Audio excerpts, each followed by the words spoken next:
Hello students, good morning. बच्चों, आज हम कर रहे हैं चैप्टर 8 का पार्ट टू के अंदर बच्चों हमने जो स्टार्ट करनी है 8.1 एक्सरसाइज हम आज शुरू कर रहे हैं। उससे पहले अगर आपने पार्ट 1 नहीं देखा है जिसमें हमने क्या किए थे, समांतर चतुर्भुज के नियम पढ़े थे, 5 नियम। पहले आप उनको याद करो, वो पांचों नियम याद होंगे तभी आपको सवाल समझ आएंगे बच्चों, वरना नहीं समझ आएंगे। ठीक है, तो आप पहले पार्ट 1 देखिए, उसके अंदर वो पांचों नियम याद कर लो, उसके बाद फिर आप जो है ये वीडियो देखना। तो चलिए शुरू करते हैं आज की वीडियो। हमारा जो प्रश्नावली है पेज नंबर 175 निकालो बच्चों। आप अपनी मैथ की बुक के अंदर पेज नंबर 175 निकालोगे तो यहाँ पर हमारे पास पहली प्रश्नावली है 8.1, जिसका पहला क्वेश्चन का हमें चित्र नहीं दिया हुआ है और हमें शायद इसके छठे से पहले यानी पहले 5 सवालों के चित्र ही नहीं आवे। ठीक है, तो अपने को चित्र खुद बनाने हैं इसके। देखो कैसे बनेंगे। कहते हैं चतुर्भुज के ना चारों कोणों का अनुपात दे दिया। तो हमारे पास जो पहला प्रश्न है वो है चतुर्भुज के 4 कोणों का अनुपात।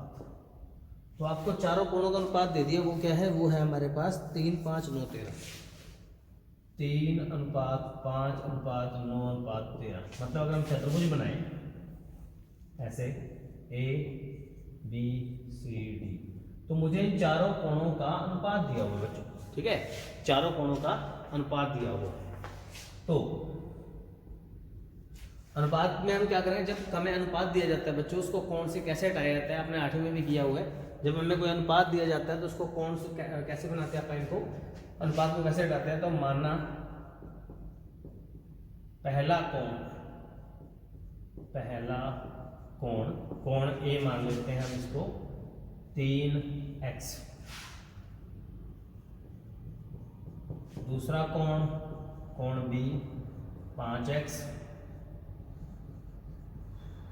तीसरा कोण C 9x और हमारा चौथा कोण मान लेते हैं कोण D 13x। अब बच्चों जैसा अपन ने पढ़ा हुआ है कि त्रिभुज होते हैं, त्रिभुज उसके तीनों कोणों का योग क्या होता है। ये हमने 7वें चैप्टर में पढ़ा था, त्रिभुज के तीनों कोणों का योग क्या होता है। 6वें चैप्टर में हमने पढ़ा था एक्चुअली कि त्रिभुज के तीनों कोणों का योग क्या होता है, 180 डिग्री होता है। वैसे ही चतुर्भुज के चारों कोणों का योग क्या होता है, 360 डिग्री होता है। यानी कि प्रश्नानुसार हम कह सकते हैं चतुर्भुज के 4 कोणों का योग वो क्या है, 360 डिग्री। चतुर्भुज के चारों कोणों का योग क्या होगा बच्चों, 360 डिग्री है। ठीक है, तो इसका मतलब है जब मैं कोण A, कोण B, कोण C और D को जोड़ूंगा तो क्या आएगा, 360 डिग्री आएगा। ठीक है बेटा। अब इसके अंदर जो है आप क्या करो, इसके मान पुट कर दो। A कितना है, 3x, 5x, 9x, 13x, ये आ गया 360 डिग्री। और उसके बाद जो है हमें इसको जोड़ दो, 5 से 8 9 17 30 आ गया। 5 से 8 9 17 30, 30x कितना आ गया, 360। तो x आ गया 360 बटे 30 यानी कि 12। x का मान क्या आ गया, 12। तो हम कह सकते हैं कि अगर x का मान 12 है तो हमारे पास कोण A आ गया 3 गुना 12 यानी कि 36 डिग्री। कोण B आ गया 5 गुना 12 यानी कि 60 डिग्री।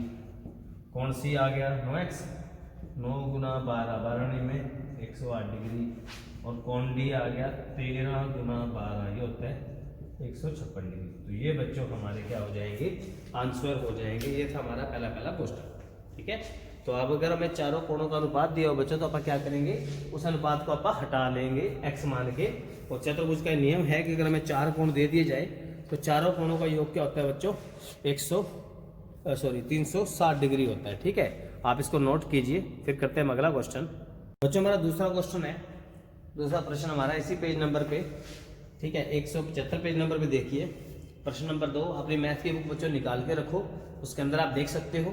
चलिए तो देखिए ध्यान से, कहते हैं कि एक समांतर चतुर्भुज के विकर्ण बराबर हो तो दर्शाइए कि वो आयत है।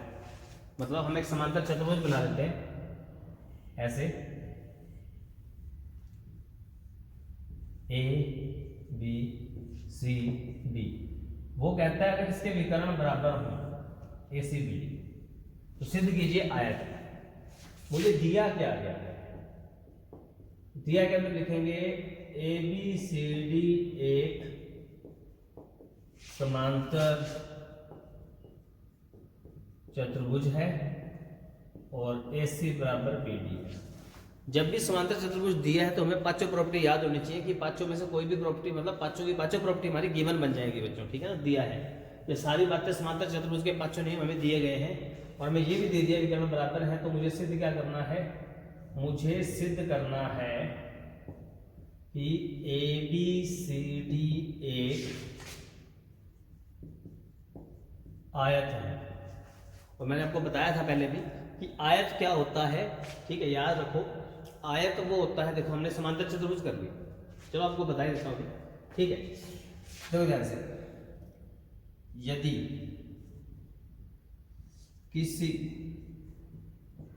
चतुर्भुज, ये नोट कर लो, यदि किसी चतुर्भुज में आमने सामने की भुजा बराबर हो, आमने सामने की भुजाएं बराबर हो, वो हमेशा क्या कहलाता है, समांतर चतुर्भुज कहलाता है। ध्यान रखना, कोई भी चतुर्भुज अगर यदि किसी चतुर्भुज में आमने सामने की भुजाएं बराबर हो, आमने सामने की भुजाएं,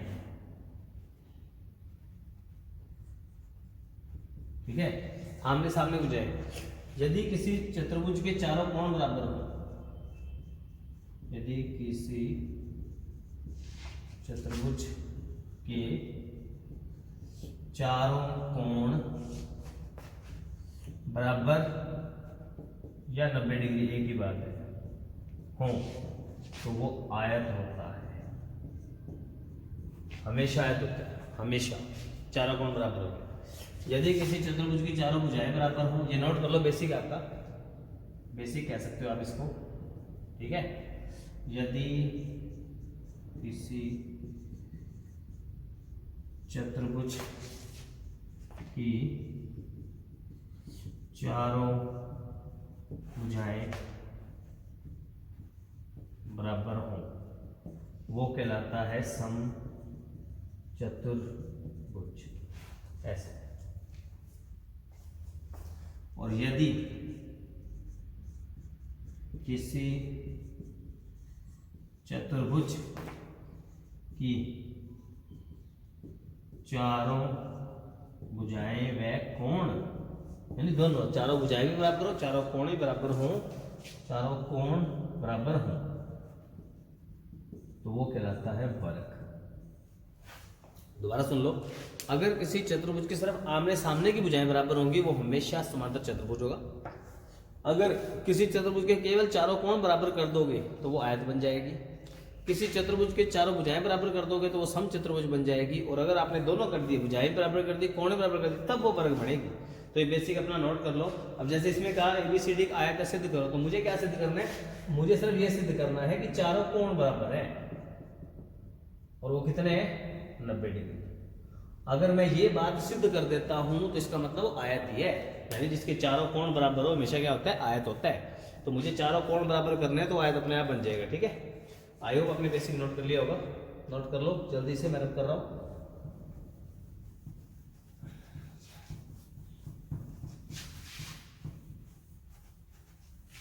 चलिए देखिए ध्यान से आगे,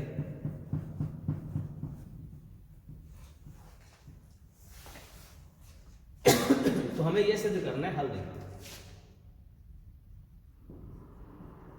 तो मुझे चारों कोण बच्चों बराबर सिद्ध करने हैं समांतर चतुर्भुज में। तो समांतर चतुर्भुज आपके सामने दी गई है, ठीक है। तो इसके अंदर हम क्या करते हैं, हमें जिसमें विकर्ण आता है आप वो दो भुजाएं ले लेते हैं, ठीक है ना। जिसमें विकर्ण आ रहा है तो हमारे पास इन दो में विकर्ण आ रहा है, देखो ध्यान से, हम रफ डायग्राम बना लेते हैं। एक तो ले ली ये वाली त्रिभुज DE, एक ले ली ये वाली त्रिभुज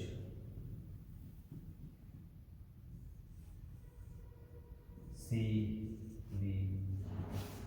हमने दो त्रिभुजें ले ली, इन दोनों त्रिभुजों के अंदर देखो ध्यान से, त्रिभुज ABD और त्रिभुज ABC, ये दो त्रिभुज ले लेते हैं, ठीक है। ये दो त्रिभुज ले लेते हैं बच्चों, तो ध्यान से देखिएगा कि दोनों त्रिभुजों के अंदर हम ये कह सकते हैं, एक तो AD जो है BC के बराबर होगा, समांतर चतुर्भुज का नियम, आमने सामने वाली भुजाएं बराबर होती हैं, ठीक है। तो हम कह सकते हैं कि इस त्रिभुज का AD और उस त्रिभुज का AB BC दोनों बराबर है, समांतर चतुर्भुज नियम लगा दिया हमने, समांतर चतुर्भुज नियम। और नियम क्या था, आमने सामने वाली भुजाएं बराबर होती है, हमने 5 नियम पढ़े थे, तो पहला नियम ही लग गया हमारा। दूसरी चीज, हमें BD और AC बराबर दिए गए हैं, यानी इसका BD और इसका AC दिया है हमें, ये हमें दिया गया है, ठीक है।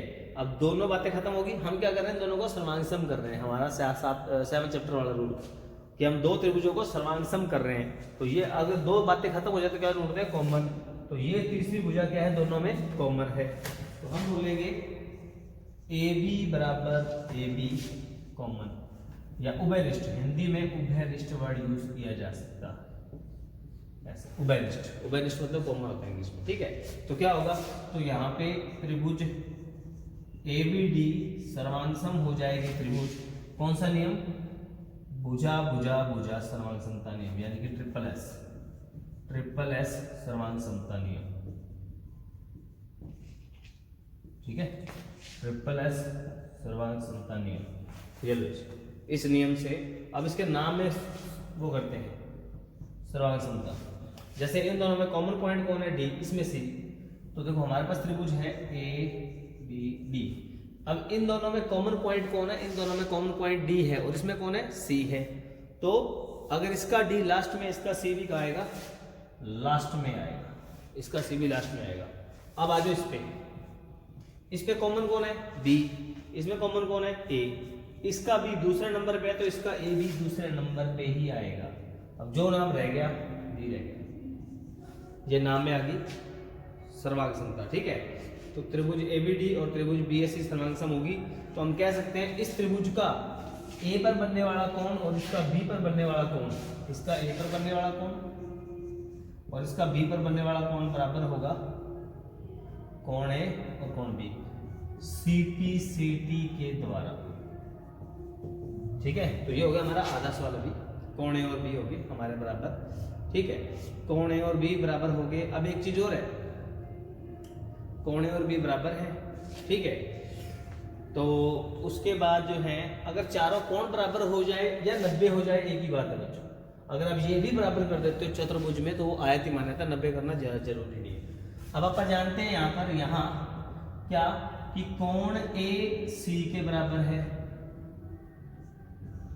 और कोण B D के बराबर है, समांतर चतुर्भुज नियम, समांतर चतुर्भुज नियम। समांतर चतुर्भुज नियम का होता है,